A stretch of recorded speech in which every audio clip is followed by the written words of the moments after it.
Morning everyone or magandang umaga sa inyong lahat.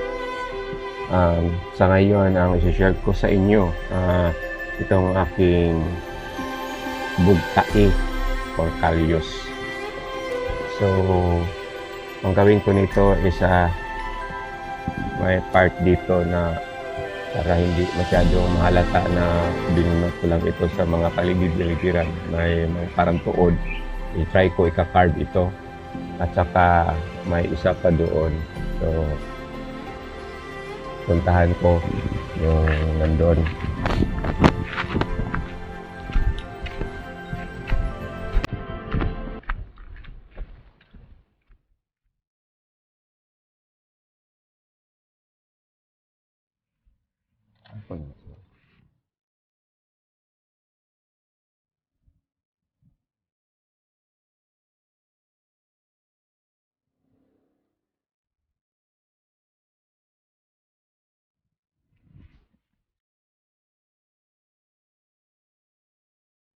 May bunga na ba?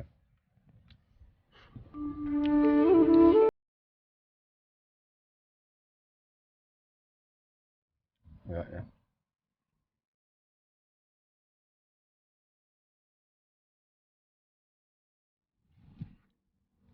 Bigat.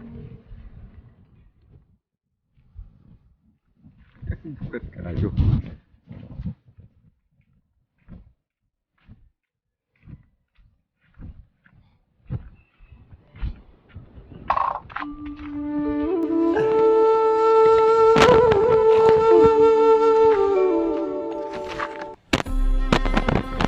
Kahit hindi masyadong mabigat, pero for me, nabibigatan ako.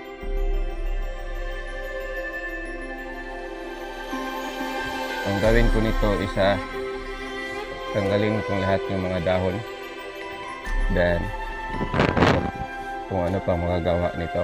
So, this one, yung mga gawa ko is sobrang tangkad, like yung avatar. So, wala na akong magagawa. But, since the weather is maganda, walang hangin. So, nakahanda na yung laruan ko kasi para naman hindi tayo masobrang stress if ever. So, malipad na ako. Malipad na ako.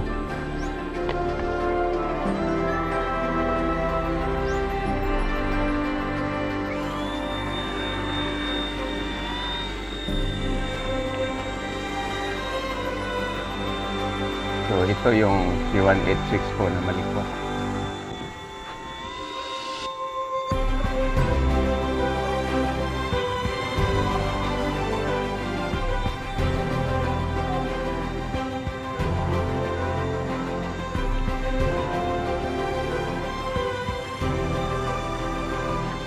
Yan, nakakahirap i-maneuver ang liit yung space. Tapos, yun, kanina na-crash na ako kanina. So anyway, buhay pa man, hindi mo siya nasira. So good.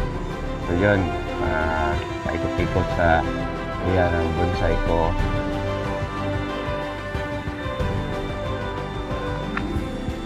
Tapos madaling malubat, malapit na siguro ito masira.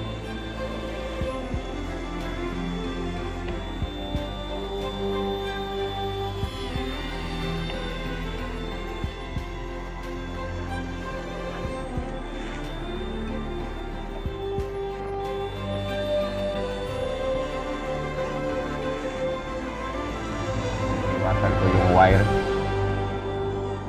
Yan na lang.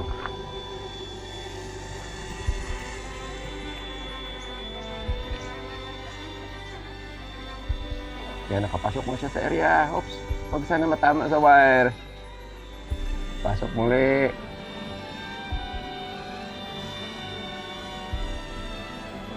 Sobra. Oops, pasok. Yan. Oops. Naubusan ang battery. Sayang.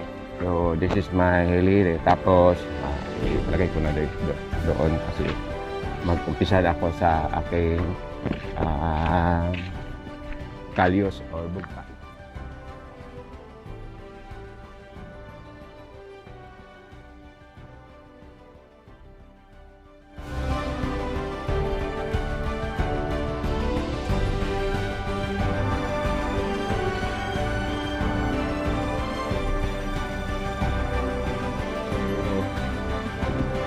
I'm back. Galing nakatid ng asawa ko. Hindi ko nakatapos kaya na kasi nagpahatid.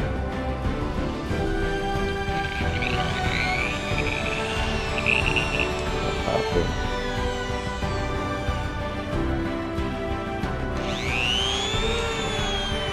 Kumakalatan yung speed.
So, lalagyan ko ito ng pintura.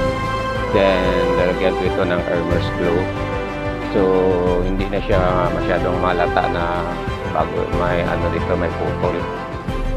Then, kaya ko ito parang i-protect with some mga sealant kasi hindi ito hardwood, ito sa softwood. Then, supposed to be hindi ito dapat ika-carve. So, as a bonsai maker, tayo naman ang mag-decide kung anong gusto natin. So, ginawa ko na lang na i-carve na lang siya para hindi mahalata nga may putol dito.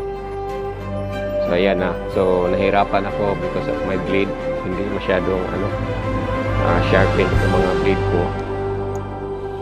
So, start na ako mag-decollete dan. After ko masisell ito. Hopefully may laman pa itong pintura ko. Talagang may laman.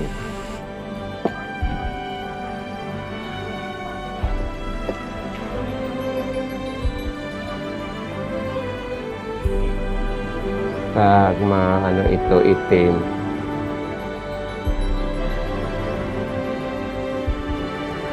so hindi siya mahalata na may putol na pinturahan tong pot ko. I'm using this one a pen. May kaunti pa mga laman na tira, nahulog tuloy. So after doing this, i-depulit ko ito kasi na-distract yung puno dahil sa ginawa ko kanina na babarberit yung puno. So it means na yung ugat na distract. So itong pintura, pag magpipig ito, mag-light na siya ng color, hindi na siya darker, maganda na siya tingnan. Then Elmer's glue. Sunod. Naman lumabas.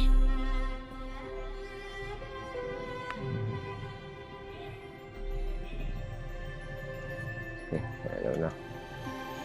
Yung usually ito ang ginawa ko sa mga ko, yung mga yung maputulan, mga sugat. farmer's glue ang isi-sell ko. Pag matuyo na ito, maging hindi na basta makapasok yung tubig sa puno.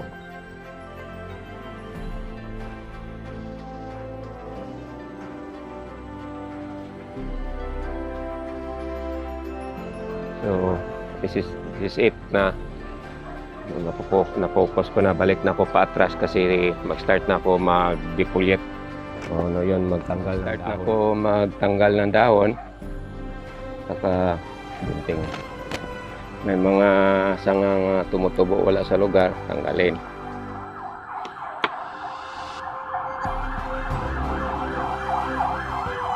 So itong pagtanggal ng dahon ng hindi na kailangan ng gunting, bunutin mo na lang.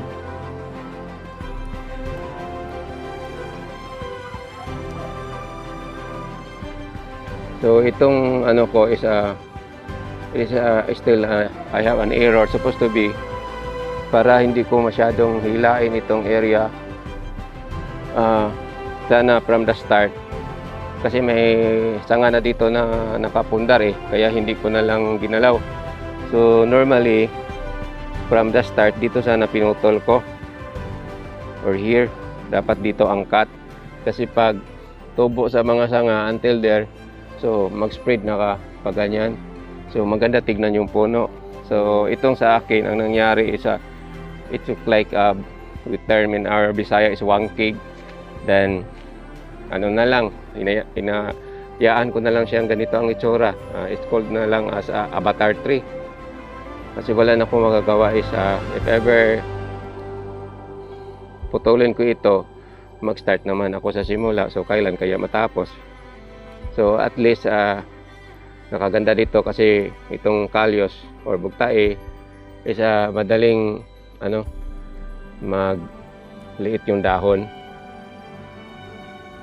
So natanggalan ko na ng mga dahon pero hindi 100%. Kasi mahirap pagtanggal. May maraming wire lang ito na bonsai ko or my collection. So ito na ang